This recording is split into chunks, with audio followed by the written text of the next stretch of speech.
Okay, what is your name and what office are you running in?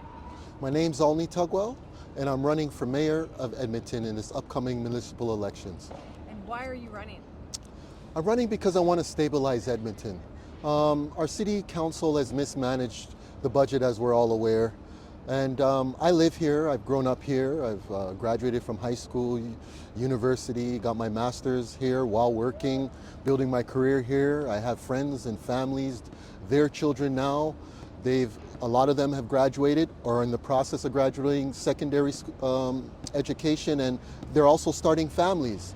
The unfortunate thing is, with the way we sit, we can't support them in a way because of our debt and because of what's going on with the just fragmentation of the way we do business at City Hall. Okay, and if you are elected, what would be your first priority to fix? Oh, there's so many priorities. First for me is the backbone of my campaign. Reevaluating, reassessing, reviewing all contracts, our business plan, our tax plans, as well as all relationships. So those projects there's projects that the city has been funding now for multiple years. The price has only gone up. They haven't finished anything.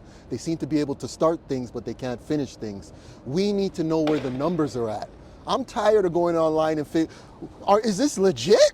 Is this the real number? And then you hear somebody else say another number. As mayor, one of the first things I'm doing is working closely with those in charge of those projects, as well as the city manager, to ensure that we have a plan moving forward so we understand how much we're spending, where we're at with our dollars. Now it's a transparency thing. I want to bring Edmontonians into the City Hall, into the fold, and we all want to be there.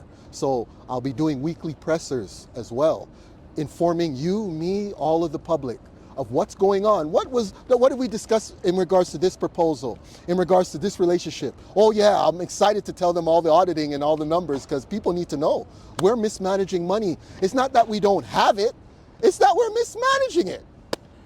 How will you balance fiscal responsibility? Well, that's what I mean, that's part of the process. There's a lot of relationships that haven't been fostered by this council. Mayor Sohi, I respect him, I voted for him. However, he disappointed me when he decided, as usual, rather than figure out your own way of generating revenue, putting it on us.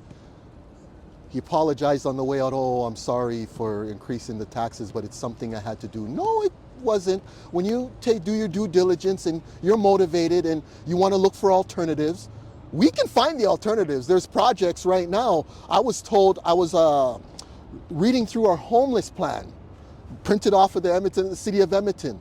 I was speaking with one of our candidates. I won't even say his name because he ain't backing me yet. I'm waiting for that to happen.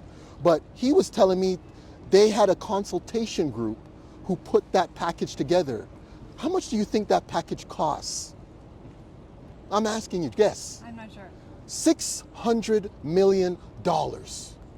Now, there's no straight direction, there's no straight action, it's more political jargon, just trying to stick with the format of whatever they're attempting or have attempted to do for the last 10 years.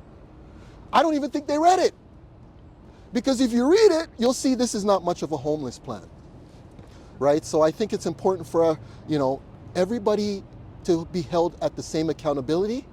Edmontonians' voices want to be heard, and they want to be informed of what's happening in regards to our taxpayers' money, our business plans, our relationships.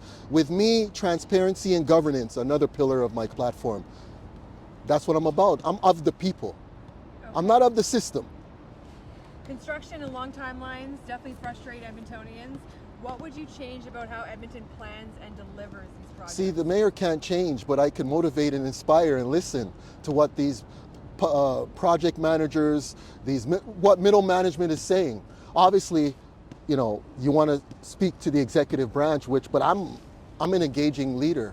I'm not only I'm a transformational leader, but I'm also very authentic in the way I do things. Just how I'm knocking doors is how I'll be knocking doors in the city manager's office, how I'll be going and actually interacting, having conversations with those who are leaders and in charge of those projects. Because I'll be doing weekly pressers, you see? This is how Edmontonians are being informed. I'm doing these weekly pressers in the first 90 days because it's going to be the most intense and it's going to be an extreme culture change. I acknowledge I'll probably be one of the first black mayors in this city for a while, but I'm going to use that to my advantage to let Edmonton voices and Edmonton concerns heard. I'm taking an Edmonton first, capital city first approach. How or what is your plan to make Edmonton safer? Well, this is what I was saying last night at our debate. I'm so happy you brought that question up. I have a decade of probation / parole officer experience. So I've worked with RCMP, I've worked with the EPS, I've worked with Calgary. I worked with everybody, peace officers, to be frank, because we do all the paperwork if you want to know the truth. So everyone comes through us. And EPS invited me to a mixer, it's now a week ago. And I asked the question, I said, are you willing? And this question came up in our debate last night at Alberta Ave. Thank you so much, Alberta Ave, for inviting me. How would we address the vandalism and the various crimes that are happening in our back alleys, or what's happening in people's off of Yellowhead, or what's happening in the bushes? I simply said, and this is what I asked the new chief, who wasn't the chief at the time, but I asked him, I said, would you be willing to take on auxiliary officers? Which is now myself and other men or women in the community. We set up a task force working alongside the police to deal with those crimes that are happening in the dark, in the corners that police can't get to due to a lack of manpower and woman power. Where do you stand on infills and what's the path forward? See, and infills to me is a community concern. I think I've heard from knocking doors on both sides. There are those in communities that think it'd be good for the community, and due to our population growth, absolutely. And then there's those communities who showed me, in Strathern specifically, I can't remember your name now, but I'm blessed that I've met you that day. She brought me down her block. She showed me two perfectly good homes. There are three, but the two at the corner, nothing wrong with them. Developers have bought them and are deciding to destroy them. And they bought another piece of land for parking that infringes on the neighbors who are actually right next to them.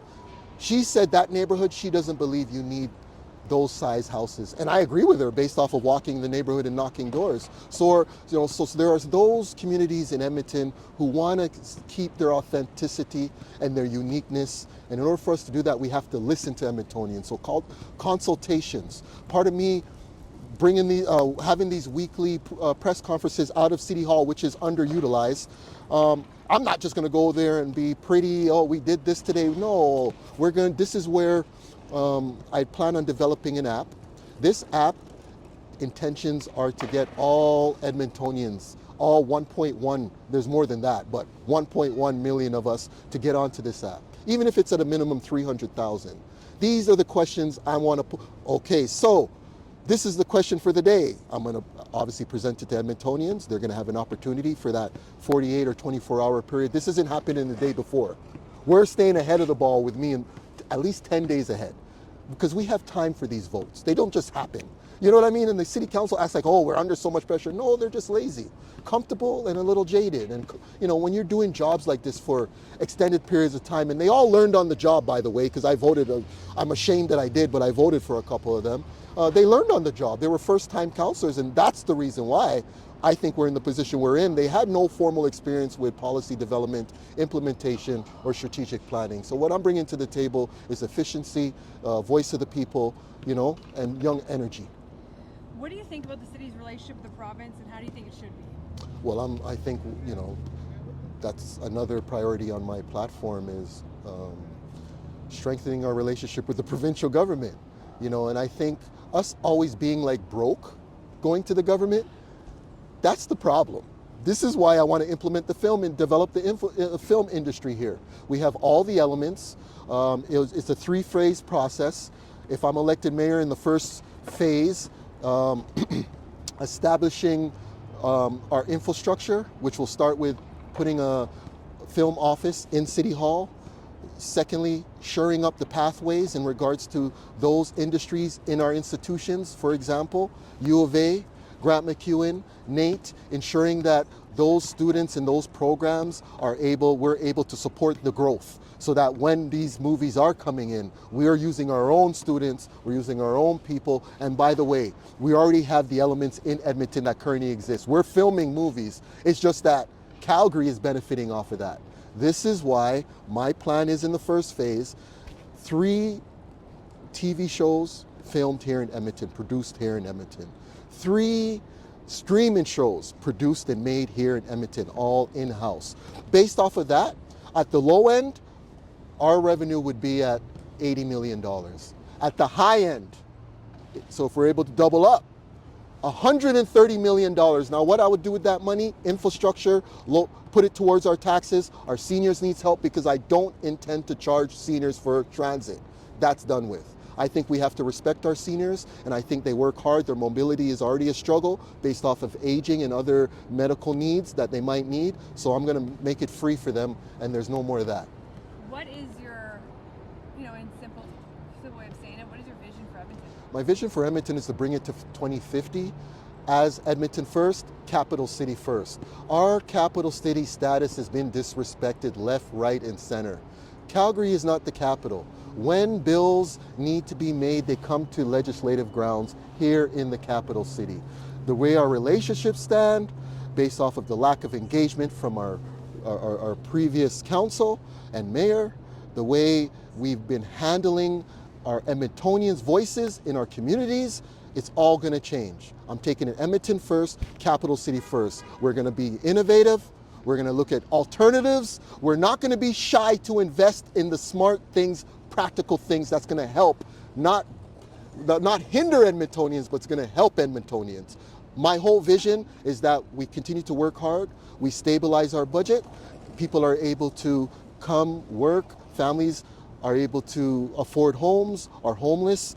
I'll be putting that plan up this weekend, but I have a hybrid plan based off of conversations I've had around the inner city as well as the community leaders, and I think everyone's going to like it. I'm going to decentralize by removing the homeless shelters down in the center. One of the councillors, I guess, brought it to the forefront before they ended, but one on the east side, west side, wherever the land is available, after consultation with the communities, of course, and make it smaller. The current homes, we're going to make into apartments. And those homeless people now, they could have their own apartment.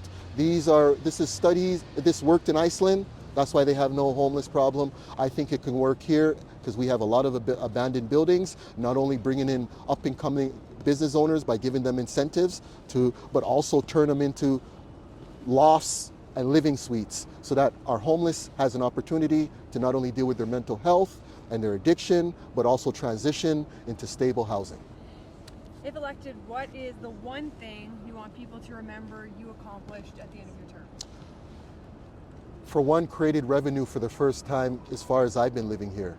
I think if we can, the film industry in Calgary has revenue last year was $400 million. If we could even make, I don't know, after I'm done, we're making $250 million, and all the elements of the industry here have now connected. We got our institutions now funneling all these students following their artistic passions. The residual effects, 4,000 and plus jobs at the low end. At the high end, of course, it's going to be way higher than that. As far as tourism, it's going to be at the low end, $4,000. At the high end, like I said, it's never ending if we do it right. As well as the stores, the mom and pop shops. Our downtown now will be populated. So how do you bring the business back? The difference between me and everyone formerly in council is the fact that I will be engaging with those billion-dollar companies, those companies that we've lost to Vancouver, those gentlemen we've lost to Calgary, that gentleman we lost to Ontario, Toronto, their chairs. All we needed to do, like Edmontonians, is engage with them, have conversations and see what they needed in order to make their business run efficiently in these tough times that we were going through since COVID. But that hasn't happened, and that's what I'm bringing to the table. Somebody with energy, somebody who's not scared to say the truth. I'm a truth teller. I'm not here for political games. I'm here in the best interests of Edmontonians. I'm of the people. Passion, energy, of the people. I'm not here representing parties or agendas. I have no lobbyists. My only representations are Edmontonians.